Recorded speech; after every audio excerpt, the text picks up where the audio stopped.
a quick talk, lightning talk by Dr. Raghav Sharma.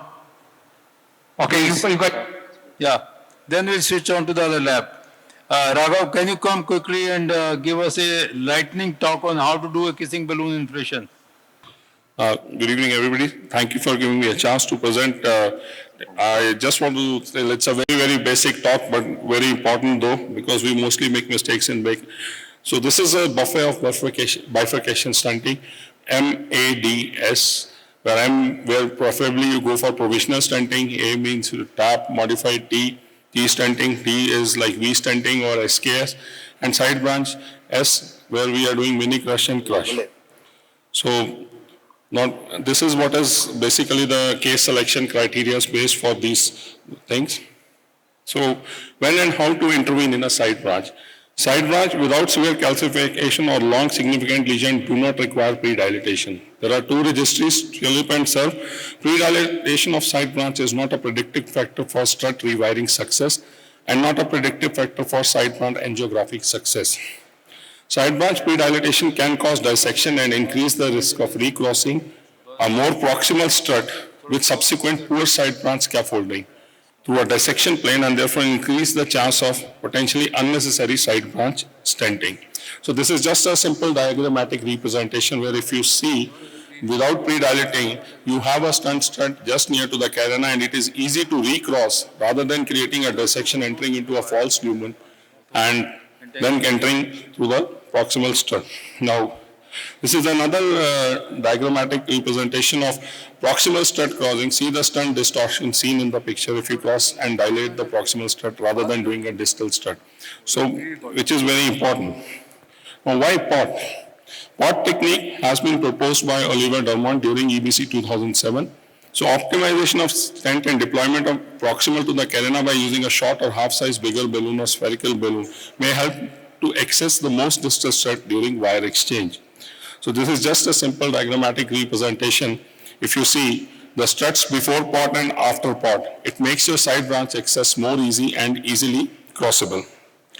So main branch stent diameter should be selected according to Murray's law. We all know that, which is very basic. It is strongly suggested that we select main branch stent diameter according to distal reference in order to decrease the risk of side branch occlusion and then increase the stent size proximal to the carina by using POT technique or final kissing balloon inflations. So this is how a carina shift happens, and if you are using an oversized stent, not looking at the distal diameter, just a small diagrammatic representation.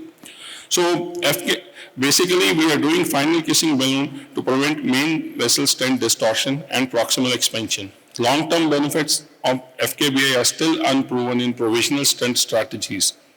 So the criteria is if you have a TIMI grade flow which is less than TIMI grade 3, or you are having an FFR which is showing value less than 0.75, or you have a 75% of residual stenosis in side branch, you should think of intervening in a side branch. So points to remember, do not dilate side branch until significant stenosis is there. Always decide stent diameter looking at the distal vessel. What should be done to improve wire crossing across the stents? Thank you very much. Thank you, Dr. Raghav. I think to summarize what he has said, and we need to remember is number one, the size of the balloon when you do a kissing balloon dilatation. It should be equivalent to the size of the distal vessels. It should not be bigger, it should not be smaller. Number two, you have to first do a sequential balloon dilatations at high pressure.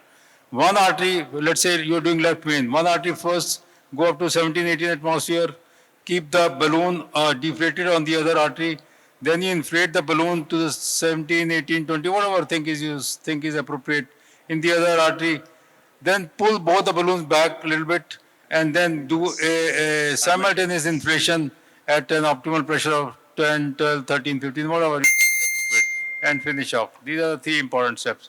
So with that, I think we thank Raghav and we go on to CARE Hospital. Dr. Antonio is waiting for us. Dr. Antonio, welcome to India and welcome to NIC Meet. I'm Dr. Gambhir. Dr. Gambhir, this is Dr. Surya Prakash here. Yeah. We welcome Dr. Antonio Colombo here to the NIC and CARE Banjar Hospital. We are all feeling great to see Father of Interventional Cardiology here doing great work. Hand over to Dr. Antonio Colombo.